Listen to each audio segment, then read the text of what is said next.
anak-anak kelas 12 IPS, Shalom dan salam damai Kristus untuk kita semua. Berjumpa lagi dengan Ibu dalam pelajaran pendidikan agama Katolik dan budi pekerti di kelas 12 IPS. Nah, anak-anak, materi yang selanjutnya kita akan membahas tentang makna kebenaran. Ibu harap kalian bisa belajar dengan baik dan tetap semangat. Yang pertama, kita akan melihat makna kebenaran ya. Kebenaran adalah suatu keadaan atau kondisi yang sesuai dengan hal yang sesungguhnya.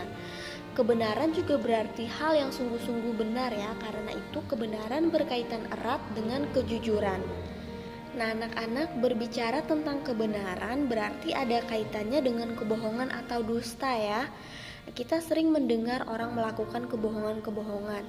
Bahkan kita sendiri pun mungkin pernah ya melakukan kebohongan atau dusta. Misalnya itu kepada orang tua, guru, teman, atau kepada orang-orang di sekitar kita ya. Padahal ada ungkapan ya yang mengatakan jangan ada dusta di antara kita. Selanjutnya, bentuk-bentuk kebohongan. Nah, anak-anak, kebohongan menunjukkan bentuk wajahnya dalam kehidupan masyarakat kita ya. Jadi di sini kita akan membahas beberapa bentuk kebohongan dalam kehidupan masyarakat kita ya. Yang pertama, kita akan melihat bentuk kebohongan yaitu berdusta dan saksi dusta. Dusta berarti mengatakan yang tidak benar dengan maksud untuk menyesatkan ya. Dusta adalah pelanggaran paling langsung terhadap kebenaran. Berdusta berarti berbicara atau berbuat melawan kebenaran untuk menyesatkan seseorang yang mempunyai hak untuk mengetahui kebenaran. Nah, jadi anak-anak dalam kampanye politik misalnya ya, banyak politisi yang berjanji muluk-muluk dan memberikan harapan palsu kepada masyarakat misalnya ya, dengan tujuan untuk meraih suara masyarakat. Nah, setelah terpilih mereka melupakan janji-janji politiknya ya.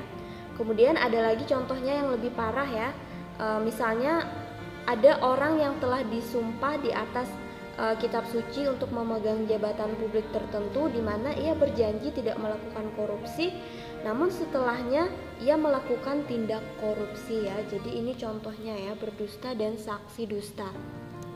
Selanjutnya, rekayasa atau manipulasi. Rekayasa atau manipulasi berarti menyiasati atau membawa orang lain kepada tujuan yang menguntungkan dirinya sendiri dan mungkin saja merugikan orang lain. Rekayasa dan manipulasi itu bersifat mengelabui ya. Jadi anak-anak, rekayasa dan manipulasi paling banyak ditemukan dalam kasus politik, hukum, dan juga ekonomi ya.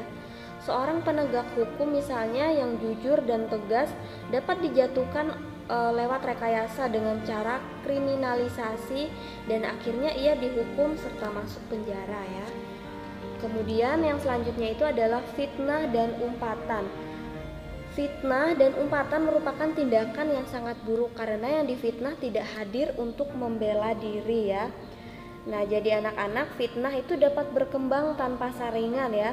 Fitnah sering ditemukan dalam kehidupan sehari-hari, baik itu antara teman dengan teman, kemudian antara politisi dengan politisi, dan bahkan oleh pemuka-pemuka agama ya. Selanjutnya ya, sebab-sebab orang berbohong. Ada bermacam-macam alasan orang melakukan kebohongan. Di antaranya yang pertama itu adalah hanya sekedar iseng. Orang dapat berbohong hanya karena mau menikmati kesenangan murahan ya. Orang merasa senang jika ada orang lain yang tertipu atau terperdaya ya. Selanjutnya, memperoleh keuntungan. Orang berbohong untuk memperoleh keuntungan ya. Misalnya para pedagang yang berbohong untuk mendapatkan untung yang sebesar-besarnya. Kemudian yang terakhir, berada dalam situasi terjepit. Jadi orang kadang melakukan kebohongan untuk menyelamatkan diri dalam situasi terjepit, dan hal ini sangat sering sekali terjadi ya. Kemudian akibat kebohongan.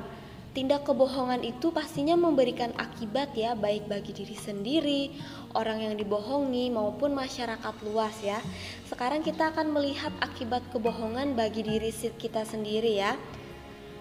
Bagi diri sendiri memang terkesan ya bahwa kebohongan dapat membawa kenikmatan atau keberuntungan tertentu ya, paling tidak untuk waktu tertentu. Akan tetapi untuk jangka waktu yang panjang di masa depan, kebohongan akan menimbulkan bencana ya anak-anak. Jadi bencana kemerosotan pribadi akan terjadi karena lama-kelamaan kita akan dikenal sebagai seorang yang pembohong ya, sebagai pembohong. Kemudian bencana lainnya adalah kita akan kehilangan kepercayaan dari orang lain ya. Kemudian yang selanjutnya, akibat kebohongan bagi orang yang dibohongi. Nah, bagi orang yang dibohongi tentu akan mendapat gambaran yang salah dan dapat bertindak fatal bagi dirinya, mungkin juga bagi orang lain ya. Orang yang dibohongi dapat masuk ke dalam komunikasi dan relasi yang semu dengan orang yang membohonginya, dan mungkin juga dengan orang lain. Selanjutnya itu akibat kebohongan bagi masyarakat luas. Kalau bagi masyarakat luas ini itu misalnya itu tindakan penipuan, rekayasa, dan manipulasi yang dapat merugikan masyarakat luas ya. Jadi dampaknya itu juga bagi masyarakat luas. Selanjutnya, ajaran kitab suci tentang kebenaran. Dalam kitab suci ditegaskan bahwa kebenaran tidak hanya berarti tidak berbohong ya, tetapi juga mengambil bagian dalam kehidupan Allah. Allah adalah sumber kebenaran. Karena Allah selalu berbuat sesuai dengan janjinya, maka Allah berfirman, jangan bersaksi dusta. Kemudian anak-anak, pada dasarnya kitab suci tidak berkata saksi dusta terhadap sesamamu, melainkan saksi dusta tentang sesamamu manusia. Sebab itu perintah ini semula menyangkut kesaksian di pengadilan ya. Nah anak-anak, dengan kesaksian palsu orang dapat dicelakakan karena dapat dihukum secara tidak adil, kemudian bahkan mungkin juga dihukum mati ya. Nah, dan tata keadilan dijungkir balikan. Sesungguhnya permasalahannya bukan bohong ya, melainkan tidak adanya kepastian hukum yang dapat diandalkan. Dalam kitab Ulangan bab 16 ayat 19 ditegaskan, jangan memutarbalikan hukum, jangan memandang bulu, dan jangan menerima suap. Inilah maksud dari firman yang ke-8 ya. Di muka pengadilan orang menyatakan kesetiaannya, baik terhadap si terdakwa sesama manusia maupun masyarakat umat Allah ya.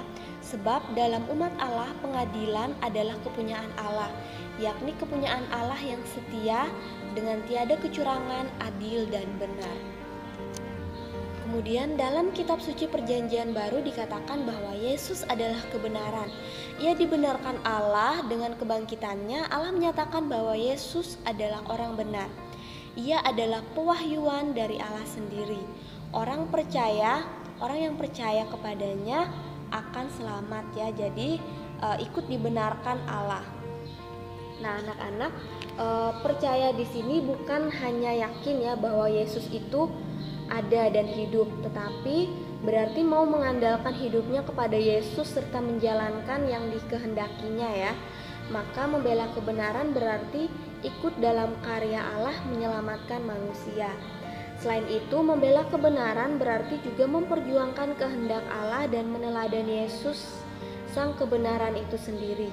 Karena iman terhadap Yesus inilah kita berani menyampaikan pemikiran-pemikiran atau maksud kepada siapapun, termasuk kritik kepada yang melanggar, kemudian koreksi kepada yang melawan cinta kasih Allah.